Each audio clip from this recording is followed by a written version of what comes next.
this is Mike Buetow. Welcome to PCB Chat. I'm the editor-in-chief of Printed Circuit Design and Fab and Circuits Assembly magazines. I'm with Hemant Shah, who's the Product Management Group Director for Cadence Allegro. Welcome to PCB Chat. Thanks, Mike. Great to be here. Let's start by talking about what Cadence is about to introduce here at the show. You have some upgrades, if I can call it that, some advancements you've made to the Allegro PCB editor. Can you share those with us? Sure. A couple of advancements we've made that we're really excited about, and we believe our customers will be excited about, PCB designers will be excited about. First is what we call in-design analysis, which means we bring analysis within the PCB design session. And we do that by leveraging security technology, embedding that technology inside of Allegro PCB editor. And the second is we've improved the collaboration between the PCB designers and SIPI engineers or SIPI experts.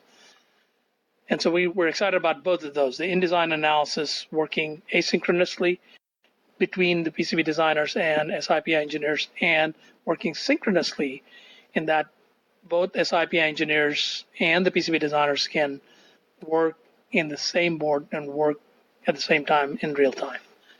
So quite excited about that. So let's drill down a little bit. Why don't you give me an example of how this actually would work in practice? So somebody's designing a high-speed board, and they're the layout guy, and they know they need to run their analysis. Let's talk about how that typically would be done, and then let's talk about how that would be done under the new setup. Yeah, so typically what happens is PCB designer does the layout based on some guidance, either through constraints or verbal communications. And once the layout of that critical section is done, a copy of the board is made and given to the SIPI engineer. The SIPI engineer then go off and do the analysis and come back with some written instructions, usually through email, PowerPoint, Excel, whatever the comfort tool they may have. They send those instructions back to the PCB designer. But keep in mind, in the meantime, PCB designers moved off and done something else. So the board is not quite the same as when SIPI engineer got it. And often SIPI engineers not sitting waiting for that board to come in. They have other jobs working on it. So they might take up this job a week later, and then they come back 2 weeks later and give the feedback. So the PCB designer then gets the feedback, has got to really correlate the comments from SIPI engineers and then try to implement on the board as best as they can. And then after finishing that, changes, send it back to SIPI engineer, and the iteration goes on. And so a lot of people have gotten smarter and started doing earlier in the design cycle, but it doesn't reduce the number of iterations and number of times this happens. What needs to happen is really that needs to be done faster and done concurrently. What we have introduced is the ability for PCB designers to leverage the technology that we have from Sigrity and to run some of the analysis on their own without simulation. And the second is take advantage of the simulation runs from SIPI experts and overlay the results of the simulation on the board and figure out what's wrong with the analysis, what the analysis is trying to tell you, what's not going to work. IR drop is a great example. Most people struggle with this part of it. So the PCB designer can take the results of the SIPI analysis, load it on the board, overlay the results on the board, and figure out what's wrong and go fix it. IR drop is a great example of that. The current drop, the IR drop, the voltage drop, the current density are all good examples of what can be overlaid, and the PCB designer can figure out that I need to add more copper here, I need to have more plane here, or I need to have more stitching vias there. And that's really obvious in the way the results are displayed on the canvas. Another simple example is most PCB designers try to screen their board at the end of the board is complete, trying to figure out if they've got any traces that are crossing a split plane or any traces that are overlapping a void on a pin on a next layer down. So they try to figure out if the trace is on top of plane or on top of void. And that's a manual task. And in this day and age, they shouldn't be having to do this. So what we have is what we call impedance analysis, where the user runs impedance analysis either on a subset of the board or a subset of the nets and says, run the impedance analysis within minutes, or it's a small board within seconds. You can get the results back, and it's overlaid on top of the board. You got a color-coded filter on top where the PCB designer can say, I want to look at impedance, trace impedances that are above a certain range. You can filter it, and the display changes immediately. And they are visually shown traces in different colors when they cross a split plane or traces going over a void. And that makes it so much easier for them to screen it and say, this part of it, I can't do anything because it's a pin pitch is so small, and I just cannot avoid that, and I have to live with that. And there may be such cases, another case where you got tuning on a trace done, and bottom half of every tuning element is on a split plane. All you can do is simply extend the boundary of the plane there by a few mils, and you're good. You're golden.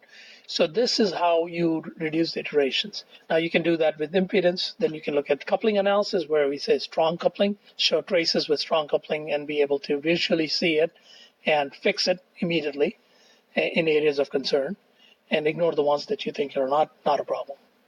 Are you putting a responsibility on the designer that they might not be prepared to handle? I mean, SI and PI, that's a subspecialty. A lot of those people that are doing that are either very experienced or they have a double E degree, and the person who's doing the layout may not have that same background. It's a great question. So we're not expecting PCB designers to become SI/PI experts. We don't expect them to run simulation unless aided by the SI/PI engineers. And I'll give you an example of that. I gave you an example of impedance analysis, where the PCB designer doesn't need a SI/PI expert to run it. It's a screening tool. It's the ability to screen all the traces that are out of whack, so you can figure it out. Another example of where PCB designers don't need SI/PI engineers is return path. We put in return path checks by allowing PCB designers to put constraints saying, this set of nets must have a ground plane on the bottom and a power plane on top, or your choice of nets, or only on the top, only on the bottom. We've taken that one step further by saying that if I cross a split plane, this critical signal must have a decoupling capacitor stitching via close by with a distance. A user specifies those rules. Once those rules are specified, we check it. So that's another example of how we've sort of empowered the PCB designer. The case of airdrop analysis we talked about, the SI/PI engineers runs the analysis. They are the experts. They know how to run it. They know how to set it up. But usually the results from those simulations are never available to PCB designers, and they're not in the form that the PCB designers can really consume it. So what we've done is converted those results from analysis into graphical overlays on top of the board. So now it's contextualized, it's color-coded.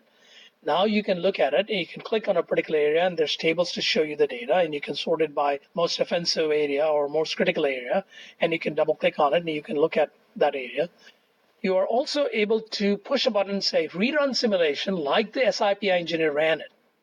You know nothing about SI/PI, but you can get the analysis set up from the expert and say, once I make that power plane change, once I put the stitching vias, I want to make sure that I covered it. There's a push button way for them to say, rerun it for me, and the results will change, and the overlay will change, and you'll know you fixed the problem or not.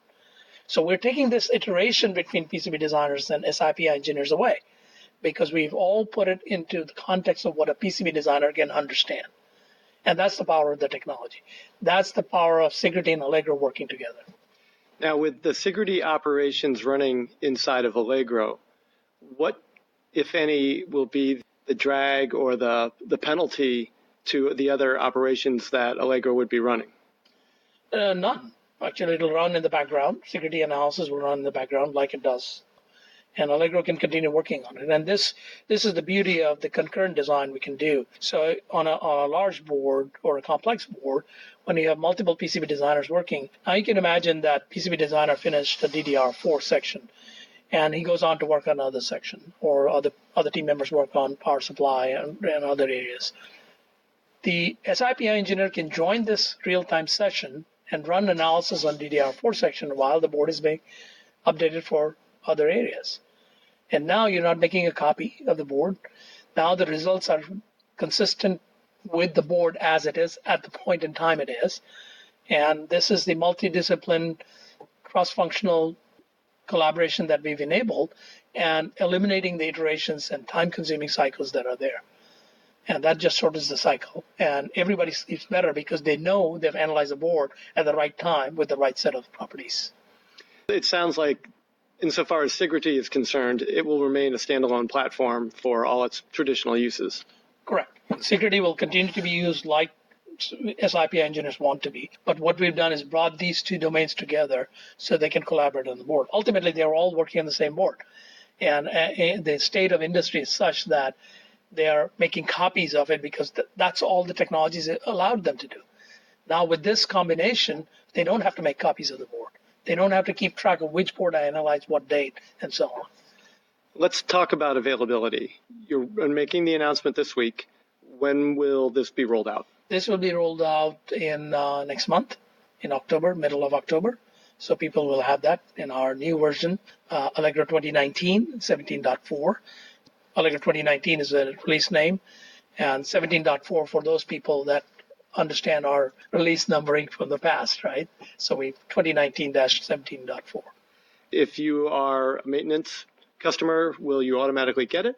All of our customers get a piece of the technology. Then there are different tiers. So if you have a high-speed board, you need the high-speed option. But if you're doing impedance or coupling, you get every Allegro seat gets it. We also have PCB editors sold in OrCAD PCB editor, which is Allegro inside, and that also gets that technology. So everybody gets impedance coupling and impedance analysis and coupling analysis. So you're drilling down really to the mainstream user, Correct. Not just the high end. Correct. Wow. These days, with memory everywhere, everybody's dealing with that situation. Great. Well, congratulations on this enhancement. Thank you. I'm sure everyone's excited. Yeah, everybody's excited. The early adopter customers are really excited. They gave us feedback on the return path analysis portion of it, so we enhanced it even further. My guest today has been Hemant Shah of Cadence. For PCB Chat, this has been Mike Buetow. Have a nice day.